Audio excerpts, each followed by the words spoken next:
first body of work that I did out of graduate school. And there were 14 of them. This took about 3.5 years to do.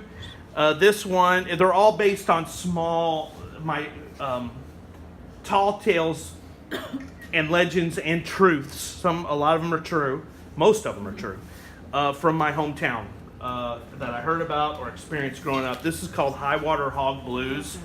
And it's about the floods of 93 here and how when the farmers went back to their properties, all the hogs and cows and everything had gone to high land, and most of them drowned anyway. And so they were going back to these like bloated carcasses. The cleanup of the dead animals after the flood of 93 was crazy. And these are the farmers trying to get sausage out of the dead hogs before they go totally bad. This one is called Chili Dogs, Chicks, and Monster Trucks, and it's about my first monster truck rally that I went to, where the Hooters girls were handing out the trophies. Oh, yeah. This is called Bed of Bones. This is my most famous print that I've ever done. Yeah, they have a t-shirt of that. At the art museum, yeah. They do? Yeah. That's cute.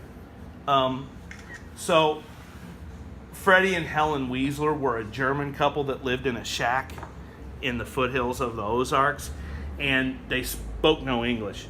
And once a month, they would come to my dad's chiropractic office to get a treatment. Why are you looking at me? You're like, what's this guy talking about? You're like, listening. You're like, no, you're like, listening. with the buns and everything, you're like, suspicious. So they would come to my dad's chiropractic office, and they trusted my dad, and he was their caretaker. And my dad spoke a little German.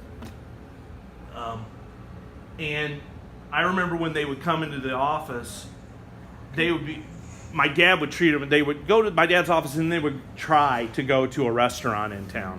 And they would be asked to leave from the restaurant because they smelled so incredibly bad. They smelled like if you put a dead body in a basement. It was like terrible. And so when I was in graduate school doing this set of print, when I was out of graduate school right away and I was starting this set of prints, one of them died. Freddie died.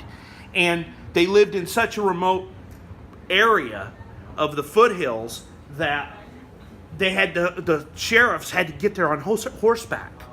And then they had to helicopter in to get the body out. And we saw this shit from going on. Oh, this happened. You know, it's a small town. News travels fast.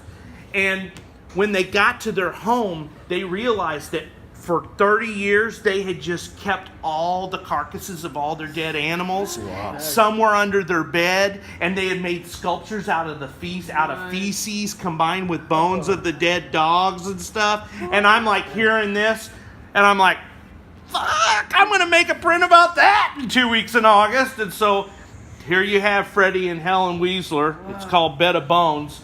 And this is the first of my prints that I ever sold out of individually. Because I sold these as sets as well as I had an individual run of 15 of each of them. And it's really hard, because I was drawing all this stuff out of my head and working it out in my sketchbooks. It's really hard to draw a couple in bed from above.